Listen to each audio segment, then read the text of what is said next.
예, 안녕하십니까. 오랜만에 육화합성을 한번 큰 소리로 낭송을 하고 법회를 하도록 하겠습니다. 합당하시기 바랍니다. 따라하십시오. 몸은 화합하여 함께 살겠습니다. 입은 화합하여 다투지 않겠습니다. 입은 화합하여 다투지 않겠습니다. 마음은 화합하여 어기지 않겠습니다. 마음은 화합하여 어기지 않겠습니다. 계율은 화합하여 함께 지키겠습니다. 계율은 화합하여 함께 지키겠습니다. 진리는 화합하여 함께 공부하겠습니다. 진리는 화합하여 함께 공부하겠습니다. 이익은 화합하여 함께 나누겠습니다. 이익은 화합하여 함께 나누겠습니다. 오랜만에 뵙죠? 근 3년이 다 돼가는 것 같습니다. 제가 열애사 저쪽에 가건물로 시작할 때부터 불교대학 강의를 하고 열애사 법회를 왔는데 제가 외유를 좀 했습니다. 그래서 나오기 싫은 텔레비도 가끔 나오고 이래가지고 좀 민망해서 요즘엔 저도 그만두고 100일 기도 중에 있습니다. 근데 열애사에서 법회를 꼭 해달라고 해서 열애사만큼은 낮에 100일 기도를 여기서 하고 하더라도 법회를 좀 해줘야 되겠다는 생각에 외출을 했습니다. 근데 또 오늘 또 초3일이고 그래서 시간이 많이 지연이 됐습니다.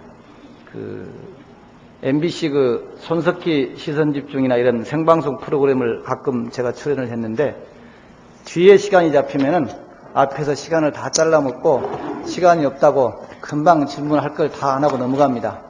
오늘 법회도 대충 하고 넘어가야 될 것 같습니다. 시간이 없어서.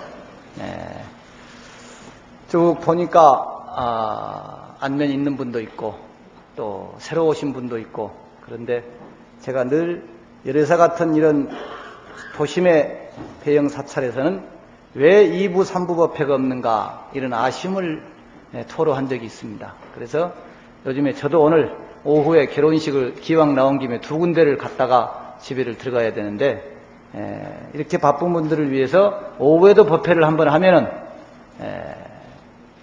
의무적으로 좀 법회를 나올 수 있지 않겠느냐 이런 생각을 하면서 도심 포교당이나 이런 큰 도심의 사찰들은 2부, 3부 또는 야간 법회라도 해야 되지 않겠느냐 이런 이야기를 사석에서 많이 한 적이 있습니다. 근데 오늘 또 보니까 옛날이나 지금이나 인원이 별로 는 것도 않고 줄지도 않고 참 진리를 잘 지키시느라고 부정불감을 하고 계십니다. 반야식년처럼.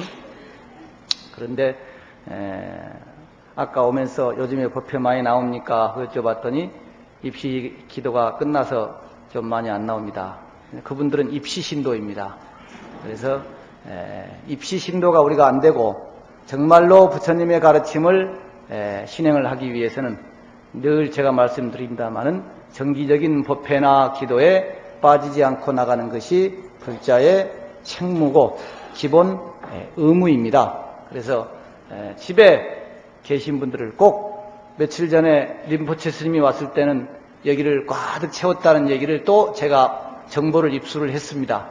그런데 저처럼 법회를 못하는 스님이 올 때도 다 채워야 됩니다. 그것이 우리 불자된 도리고 의무입니다. 그런데 그렇지가 않고 요즘에는 결혼식을 일요일 날 잡으면은 욕을 많이 먹는다는 얘기를 들었습니다. 요즘은 주중 저녁에 결혼식을 많이 잡는다면서요.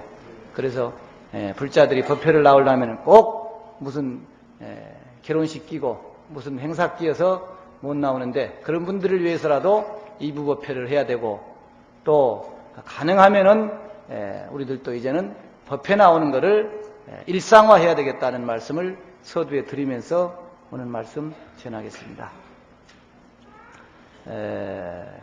오늘이 11월 30일입니다. 그래서 이제 연말도 얼마 남지 않았습니다. 또 세상은 굉장히 어렵다고들 하고 언제 이 어려움이 끝날지 모르겠다는 얘기도 합니다. 그래서 연말만 되면은 또 많은 걱정들을 하게 되고 또 1년을 되돌아보게 되고 이렇게 하는데 우리 불가음할 가운데 십시일반이라는 말이 있습니다. 열십자에 숟가락 할 때 시자, 한일자에 밥반자. 그래서 각각 한 숟가락씩 10사람이 덜면은 밥 한 그릇이 나온다 하는 얘기에서 십시일반이라는 말이 있습니다. 즉 협력해서 살아가면은 어떤 어려움도 극복할 수 있다는 말씀입니다. 그래서 이구동성으로 어렵다고 하는데 우리가 사실 어렵다 하지만은 더 어려운 시절도 많았습니다. 그런데 이미 우리 몸과 마음이 익숙해져서 편리한데 편안한데 익숙해져 있기 때문에 조금만 불편하면은 짜증을 부리고 원망을 하고 싫다고 합니다. 참 우리 몸과 마음이 너무 간사하지요. 더 좋은 것을 바라고 더 맛있는 것을 찾고 더 편안하기를 추구합니다. 조금만 몸이 부자유하고 마음이 불편하면 이내 짜증을 내고 괴로워합니다. 스님들의 출가를 사친출가라는 말로 표현을 합니다. 버릴 사자에 친할 친자입니다. 친한 것을 버린다. 물론 부모님도 친이죠. 허나 이러한 육친의 친뿐만 아니라 육신이나 마음으로부터 익숙하고 편리해졌던 것들로부터 버리고 떠나서 진정으로 수행의 길로 들어섰다고 해서 사친출가라는 말을 합니다. 친을 버린다. 지금까지 익숙하게 내가 먹었던 거 안 먹고 했던 거 안 하고 잤던 거 덜 자고 편리했던 거 덜 편리하고 이것이 친한 것들입니다. 그래서 그 친한 것들로부터 벗어난다. 그 친한 것들을 버린 출가다. 이렇게 얘기를 합니다. 출가를 얘기할 때.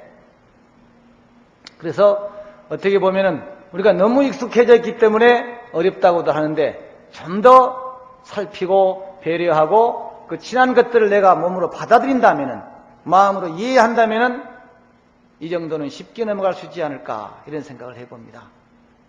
어느 신문에서 읽은 기억이 납니다. 70년대 새마을운동을 할 때 마을금고를 운영을 하면서 외웠던 저축동료구호에 술 좀 이 폐차순이라고 하는 구호가 있었다고 합니다. 혹시 연세 드신 분들은 기억이 나실지 모르겠습니다. 우리가 너무 못 먹고 못 사니까 좀 전략해서 저축을 하자 이런 얘기인데요. 그래서 술은 술 안 먹고 저축해서 모으자, 저축하자. 좀은 좀돌이 저축입니다. 여러분들 좀돌이라는 말 들어보셨죠? 젊은 사람들은 모릅니다. 옛날에 부뚜막에다가 이렇게 그 항아리 하나 올려놓고 쌀에서 한 숟가락 떠서 절미 저축하는 것이 좀돌이입니다. 좀돌이. 그래서 좀은 좀돌이 저축입니다. 이는 뭐냐? 머리 짧게 깎고 늦게 이발하기. 그래서 전략에서 저축하자. 그래서 술 좀이 폐자는 뭐냐? 폐품 수집해서 저축하자. 뭐 그때는 병도 팔고 무슨 박스도 팔고 신문도 팔고 다 했지 않습니까? 모았지 않습니까? 그래서 폐품 수집. 차는 뭐냐? 웬만한 거리는 차 안 타고 걸어서 차비 아껴서 저축하자. 이것이 차입니다. 수는 이제 그 당시에 마을금고에서 얘기한 순의 출자입니다. 그래서 그건 빼버리다 하더라도 술, 좀, 이, 폐차, 순 이렇게 따가지고 이 저축 장려 운동을 했다고 합니다. 사실은 저축을 하려고 해도 저축할 돈이 없었던 당시의 주민들에게 저축을 독려했다는 것입니다. 우리가 요즘 가난하고 힘들고 고성스럽게 살고 있다고 합니다. 하나 우리는 이미 고도의 물질 문명 속에서 풍요 속에서 우리는 살고 있다고 해도 과언이 아닙니다. 너무 잘 삽니다. 저도 어렸을 때 고기 한번 먹으려면은 무슨 친척이나 한번 와야 되고 누가 방문하면서 소고기 한 건 떠오고 이래야 고기 먹었지. 언제 고기 먹었습니까? 설이나 무슨 제사 때나 먹었지. 또 전에 무슨 술 받으러 오라 그러면은 주전자 하나 들고 아버지가 술 받으러 오라 그러면은 이렇게 막걸리 한 대 빡 받아왔습니다. 그러다가 돌뿌리에 걸려서 넘어지면 또 아주 돼지게 야단 맞고, 이게 그 오랜 시절이 아닙니다. 또 옛날 없던 사람들은 연탄 찻대기로 못했습니다. 새끼에다 꿰어가지고서 2장 들고 올라가고 1장 들고 올라가고 이래가 불가라가 됐단 말입니다. 한 대도 못 사고 쌀도 봉지쌀 사가지고서 먹었던 시절이 그 30년 전입니다. 그렇게 오랜 세월이 아닙니다. 그러니까 아버지가 오일장 나가서 갈치 한 마리 사오고 강고등어 한 마리 사오면은 온 집안이 행복하고 웃음꽃이 피었습니다. 지금 너무 잘 살아요. 요즘에 냉장고만 집이 없지 않습니까? 냉장고만 열면 먹을 게 있습니다. 그러니까 애들이 밥 못 먹으면 라면 끓여 먹는다는 얘기 나오지 않습니까? 왜 못 먹니? 먹을 게 없느냐고?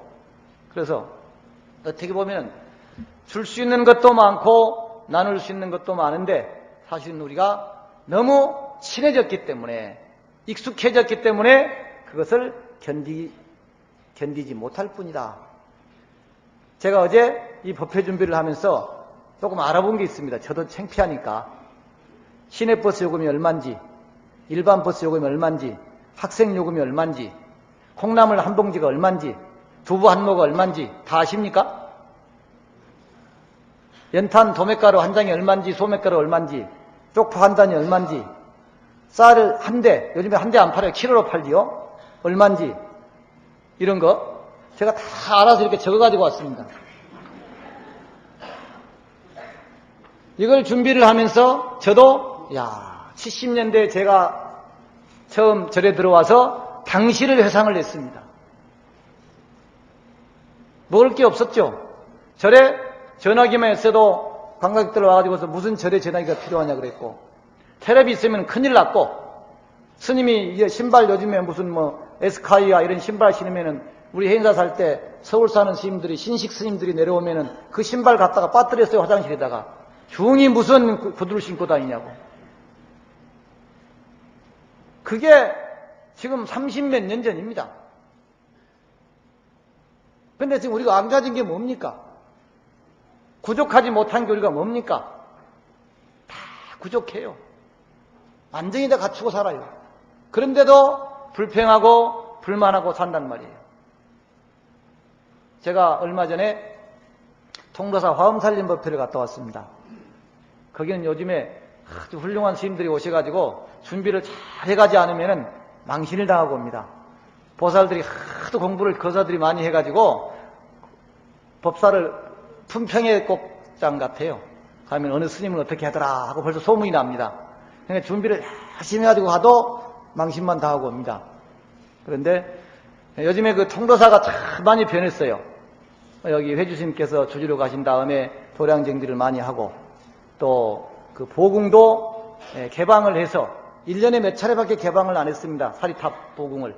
근데 지금은 누구라도 가서 돌면서도 기도하고 삼보일배를 하면서도 기도를 하고, 또 거기서 제자리에서 기도도 하고, 제가 간 날도 삼천배 하는 사람도 있고 탑을 돌면서 삼보일배 하면서 절하는 사람도 있었고, 또 하여튼 기도하는 방법도 가지각색입니다.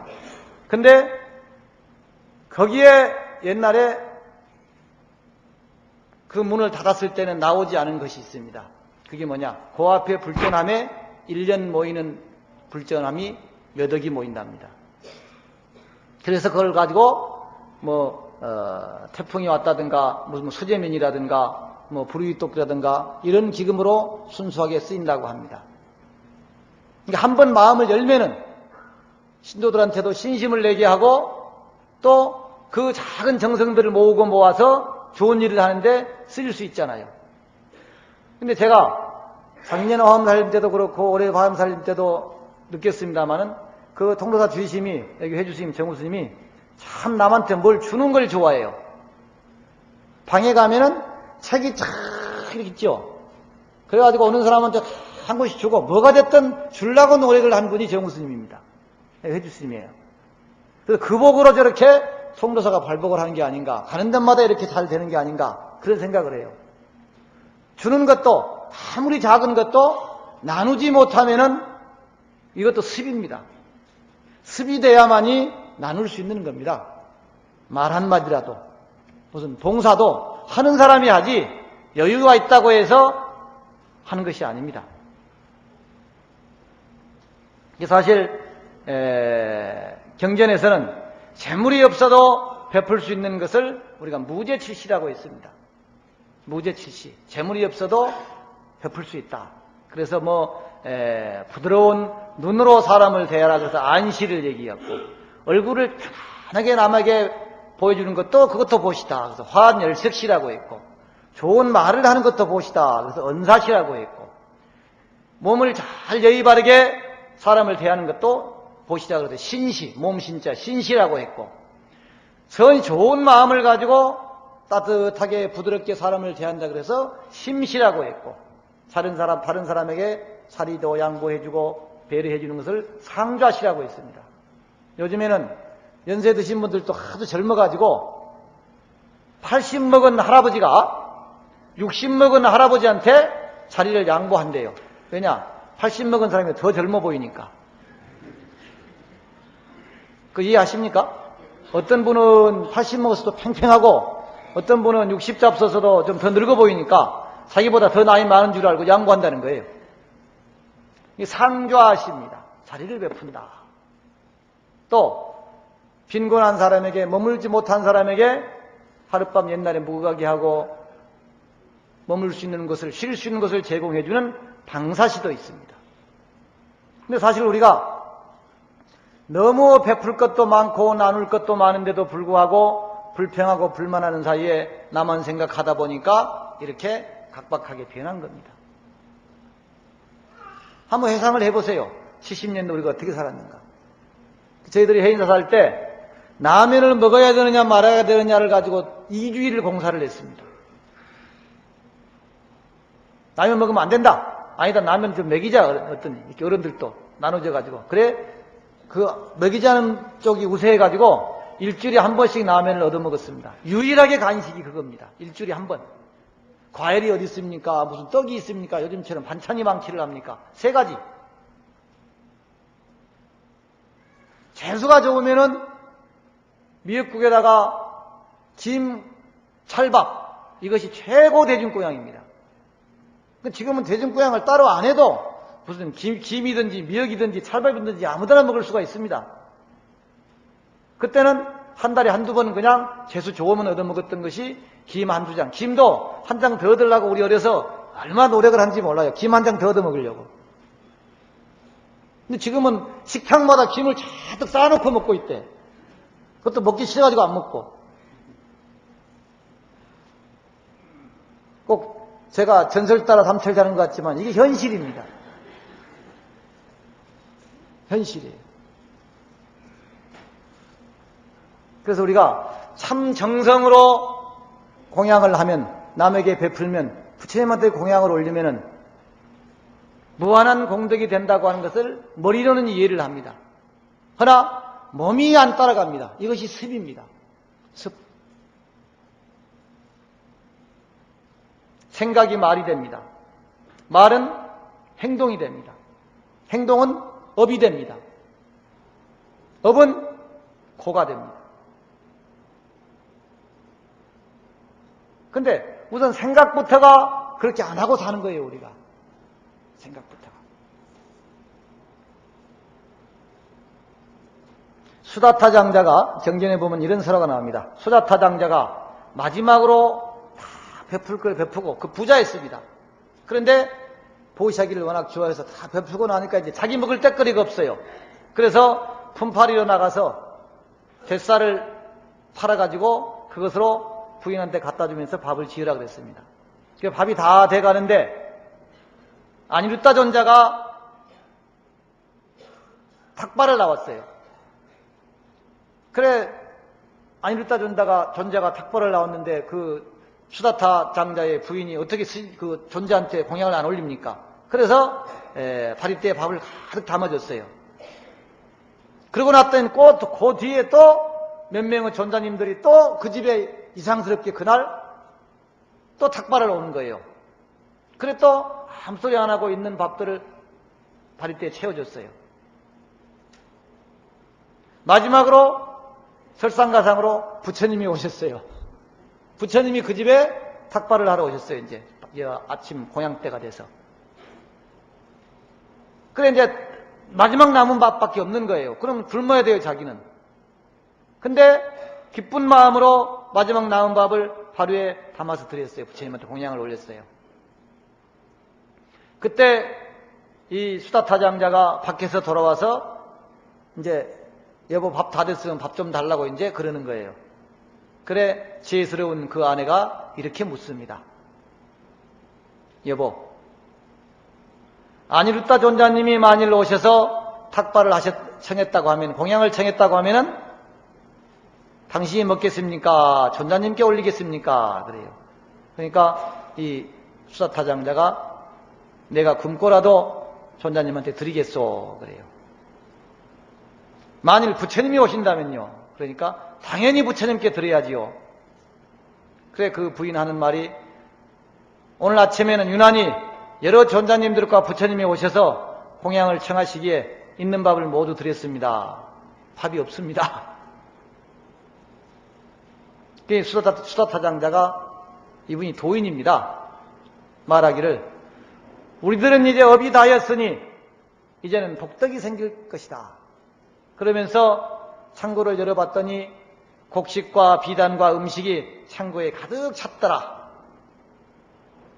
다 쓰고 나면 또 가득 차고 다 쓰고 나면 또 가득 찼더라. 이것이 경전에 나오는 말씀입니다. 이것이 무슨 신통이 아니에요. 다른 신앙에서는 어떤 신통을 부리고 이런 얘기가 비일비재하게 많습니다. 근데 이것이 어디서 오느냐? 무슨 절대자가 신통을 부리고 뭐가 아닌가? 내가 만든 것이라는 거죠. 내가 어떻게 하냐에 따라서 복이 되기도 하고 화가 되기도 한다는 거죠. 그런데 우리는 꼭 복될 짓은 안 하고 다 쓰고 다 소진하고 말더라는 거죠. 이미 몸과 마음이 익숙해져서 나눌 것도 없고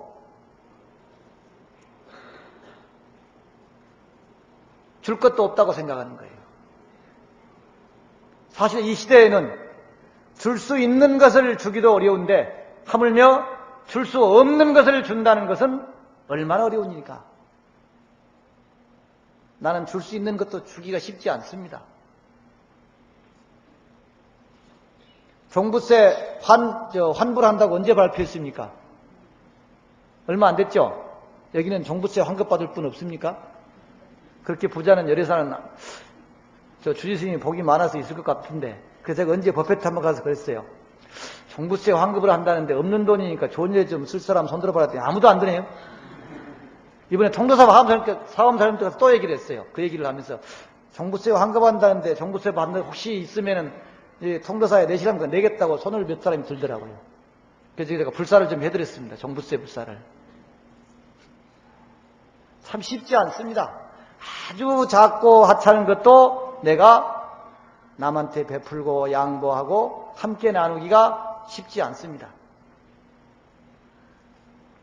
없던 것도 생기면은 그것이 원래부터 내한테 있었던 것처럼 그렇게 생각이 돼서 잘 못합니다. 그래서 보시든 불사든 뭐든 하는 사람이 하는 것이지 하지 못한 사람은 못한다. 그러면서도 우리는 늘 불평하고 불만합니다. 오프라 윈프리 얘기를 언젠가 한번 해드렸는지 모르겠습니다. 당신이 어떻게 생각하느냐가 곧 현실이 된다. 내가 지금 어떤 생각을 하고 있느냐가 바로 현실이다.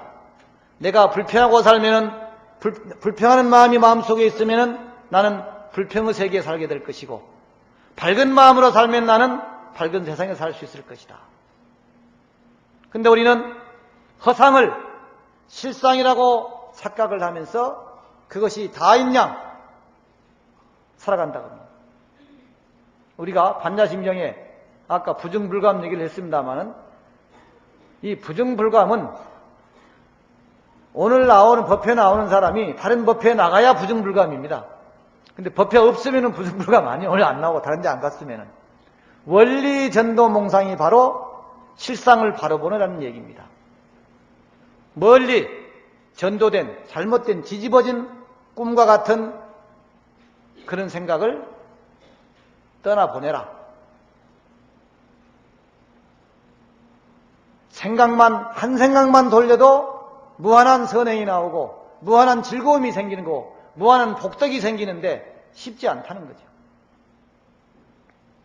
있는 거 다 쓰기 바쁘고 전생복도 이제 얼마 남았는지 모릅니다. 저는 그런 얘기를 많이 해요. 내가 전생에 무슨 복이 있어서 출가해서 스님이 돼가지고 다른 사람들한테 존경도 받고 절도 받고 이렇게 사는지 모르겠다. 이 복이 다 날아가면 어떻게 되겠느냐. 여러분들도 그런 생각을 늘 해야 됩니다.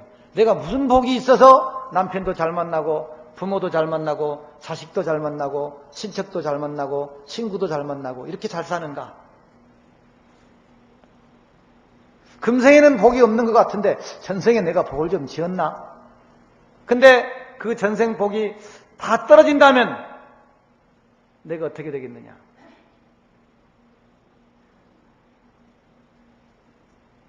법연사계라고 해서 50분인데 마칠 시간 됐는데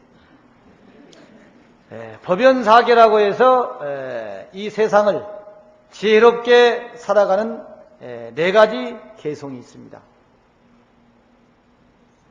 한번 아시는 데 진리는 가장 단순하고 쉬운 데 있습니다. 아는 데 있습니다. 근데 그 단순하고 쉽고 아는 것을 실천하지 못하는 것이 우리의 문제입니다. 한번 따라 해봅니다. 세불가사진. 세력이 있는데 다 쓰지 말고 살아라. 세력을 다 쓰면은 반드시 그 뒤에 화가 따르게 된다. 권력을 가진 사람들, 힘이 있는 사람들, 돈이 있는 사람들, 복이 많은 사람들 좀 남겨두라는 얘기입니다. 세불가사진. 세력이 있다고 해서 다 쓰지 말고 살아라. 좀 남겨둬라. 따라합니다. 복불가수진. 복이 있다고 해서 다 받아 쓰지 말고 그 복을 남기되 더욱 복덕을 지으려고 노력을 하고 살아라. 복불가수진입니다. 복이 있다고 해서 다 쓰지 말아라. 받아 쓰지 말아라. 세 번째입니다. 교구불가행진. 교구불가행진. 융통성을 부려야 된다는 겁니다. 법이 이러니까 절대 한 발자국도 안 돼. 이러면 안 됩니다. 살아날 여지를 남겨두라는 거죠. 법을 다 집행하지 말고 여지를 남겨둬라. 살아날 이치가 그 속에 있다.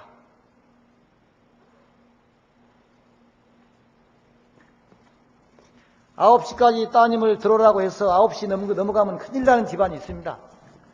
그러다가 사고가 납니다. 부득이한 경우에는 또 좀 열어줘야죠. 이것이 개차입니다. 열고 막고 개차가 자유로워야 됩니다. 마지막으로 네 번째가 따라합니다. 호어불가설진. 호어불가설진. 좋은 말이라고 해서 다 하지 말아라. 다음에 진짜 중요한 말이 있을 때는 어떻게 하겠느냐. 성춘 남녀가 연애를 하는데 나 너 죽도록 사랑한다. 그러다가 그 다음에는 그 더 할 말이 없잖아요. 이제 목숨 떼놓고 살아간다 그러는데 그 다음 뭘 할 말이 있어요. 아무리 좋은 말이라고 해서 다 하지 말고 남겨둬라. 호어불가설진입니다. 따라서 해보겠습니다. 네 가지를. 세불가사진. 복불가수진. 교구불가행진. 호어불가설진. 이것을 법연사계라고 합니다. 법연스님의 사국의 4가지 개송이다. 사계다. 법연사계. 저는 이 글을 참 좋아합니다. 이 법연사계를 좋아합니다. 누구한테 써서 주기도 하고 이렇게 말해주기도 하고 아이들한테도 얘기를 하고 아주 이 얘기를 자주 합니다. 근데 할수록 내 자신에게 경책이 되는, 내 자신을 생각하게 하는 그런 말씀입니다. 우리가 내가 아무리 고통스러운 데 있다고 할지라도 그곳에서 행복을 느끼면은 행복이 있습니다. 제가 또 늘 좋아하는 말 가운데 하나가 행복은 느끼는 자의 것이다. 행복의 기준을 정해놓고 행복의 잣대가 있다고 하면은 그 기준을 채우고 나면은 더 높은 기준을 요구를 하게 됩니다. 쾌락도 마찬가지고 모든 것이 마찬가지죠. 맛도 마찬가지입니다. 이렇게 맛있는 걸 먹어봤으면 그 다음에는 더 맛있는 걸 먹어야만이 미각이 만족을 합니다.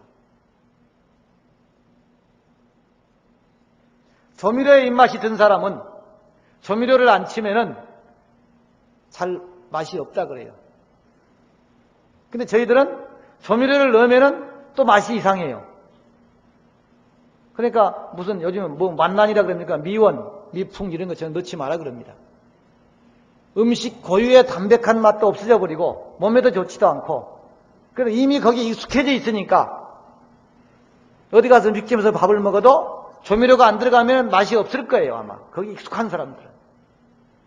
근데 조미료가 들어가든 들어가지 않든 자기가 거기서 맛을 느끼면 맛있는 음식이 되는 겁니다.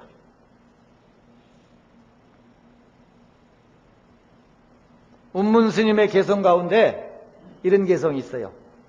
춘유 백화 추유월. 그래서 봄에는 온갖 꽃들이 만발을 하고 가을에는 밝은 달빛이 있구나. 춘유 백화 추유월. 봄에는 온갖 꽃들이 만발을 하고 가을에는 밝은 달빛이 교교하게 대지를 환하게 아름답게 비추고 있더라.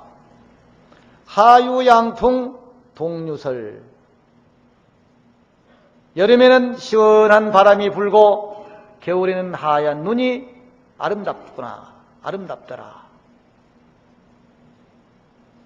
그러니까 여름에 덥지만 한 게 아니고 한 생각 더 돌리면은 서늘한 바람이 불어온다는 거예요. 근데 그 바람이 가만히 있어도 바람이 불어오는 게 아닙니다. 바람이 없을 때는 바람을 만들어야 돼요. 부채를 붙이는 행위를 해야만이 바람이 내한테 옵니다. 행복도 마찬가지입니다. 느껴야만이 행복해지지 그렇지 않으면 행복하지 않습니다. 느끼는 행위는 내가 노력을 해야 됩니다. 겨울에 눈이 춥고 나쁜 것만 아니라 정말 아름다운 눈이 될 수도 있다는 거죠. 그래서 하유양풍, 여름에는 시원한 바람이 불고 동유설, 겨울에는 하얀 눈이 아름답더라. 양무한사 괴심두 하면, 만약 한사는 쓸데없는 일입니다. 한가할 한자에 일사자, 쓸데없는 일. 만약 한가한 일들을, 쓸데없는 일들을 괴심두, 그걸 괴자입니다. 마음에 담아두지 않는다면, 우리는 쓸데없는 걸 붙들고 콩이니 파치니 하고 괴롭다 슬프다 힘들다 하고 원망하고 짜증 부리고 한다는 거예요. 안 해도 될 텐데 사서 고생을 하고 있는 거죠. 딱 이 개성입니다. 양무한사 괴심두 하면은, 만약 쓸데없는 일을 마음속에 묻어두거나 담아두거나 하지 않는다면은 편시인간호 시절이로세, 문득 그때가 바로 인간 세상에 지금 나에게 있어서 가장 좋은 시절인 것을, 좋은 시절이다. 어떤 사람은 막 원망하고 짜증 부리고 싸우고 살지만은 그 속에서도 즐겁게 서로 위하고 나누고 행복을 느끼는 사람도 있더라. 그것이 뭐냐? 양무한사 괴심두 하면 편시인간호 시절이더라. 만약 쓸데없는 일을, 부질없는 일을 마음속에 놓을 수만 있다면, 마음속에 담아두지 않는다면 편시인간 호시절, 문득 이때가 바로 가장 좋은 나에게 그런 시절이더라. 얼굴에 주름살 생겼다고 아이고 이렇게 많이 늙었네 하는 것보다는 아직도 이렇게 팽팽하구나 하고 생각하면 얼마나 또 낫습니까? 우리 연세 다 연세 드셨으니까 그런 생각할 거예요. 저희들이 어려서 40만 되면 그 스님들을 뵐 때, 제가 10대 스님이 돼가지고 40대 50대 스님을 보면 굉장히 노스님처럼 보여요.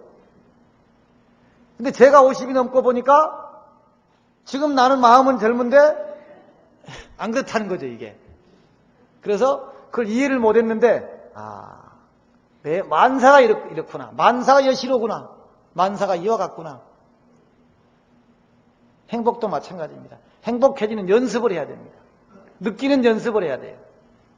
그래서 짜증 부릴 때 늘 얘기하지만은, 짜증 부렸네 내가 느껴야 돼요. 그래야 짜증을 안 부리고 즐거운 마음을 내는 거예요. 이제 한 달밖에 안 남았는데 마지막 남은 한 달은 정말 행복하게 보내야 됩니다. 세상이 어렵고 힘들고 뭐가 어떻고 남편이 어떻고 애가 어떻고 하기보다는 한 달밖에 안 남았는데 뭐 잘 살아야지, 재밌게 살아야지요. 그래서 행복과 고통은 별개의 것이 아니더라. 한 생각을 돌이켜서 조금 낮추고 조금 이해하고 조금 배려하고 그렇게 살아간다면, 더불어 살아간다면 이 어렵고 힘든 시절도 홍로 위에 벌겋게 살아있는 화로 위에 눈 한 송이가 떨어지는 것과 같이 별게 아닌 것이 될 수도 있더라. 그 지혜를 우리는 부처님에게 배워야 되고, 배우기 위해서는 일요일마다 열애사를 와야 되는 거예요. 일요일마다. 근데 보니까 작년에 제가 지금 3년이 다 됐어요. 2년이 넘었어요. 제가 총무원 들어간 지가 만 2년이 넘었습니다. 그렇게 안 돼 보이죠?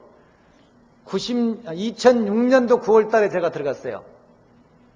2006년. 그래서 2008년인 지금 11월인데, 그러니까 만 2년, 횟수로 3년이 다 돼가는 거예요. 2년하고 2개월 지났습니다, 지금. 그만큼 열애사를 안 왔는데, 텔레비에서 가끔 봐서 아마 본 것처럼 생각될 거예요. 가끔 봐서. 그런데, 사실 우리 민족만큼, 또 우리 불교 신자들만큼 마음을 또 모으기 시작하면은 잘 모으는 사람들도 없습니다. 그래서 저는 의무가 아닌 진정 마음에서 우러나와서 절하고 기도하고 함께 나눈다면은, 십시일반을 한다면은 바로 여기서도 살만한 좀 즐거운 일이 많은 그런 하루하루가 되지 않겠는가 하는 생각을 합니다. 다음에 제가 언제 법문을 못한다고 또 안 불러줄지 모릅니다. 그런데 제가 올 때는 제발 좀 곱하기 2해서 아들도 데리고 오고, 남편도 모시고 오고, 또 부모님도 모시고 오고, 이웃집 사람들도 모시고 와서 좀 이거 법당이 좁아서 안 되겠네, 이 부법회 진짜 해야 되겠네, 이런 말이 좀 들을 수 있도록 하시고. 어렵고 힘든 시기입니다. 또 오늘 아침에도 추웠습니다. 12월 이 무자년 한 해 정말 건강하고 편안하게 잘 보내시고, 내년 기축년 한 해 정말 여러분들의 해가 될 수 있도록 했으면 좋겠습니다. 성불하십시오.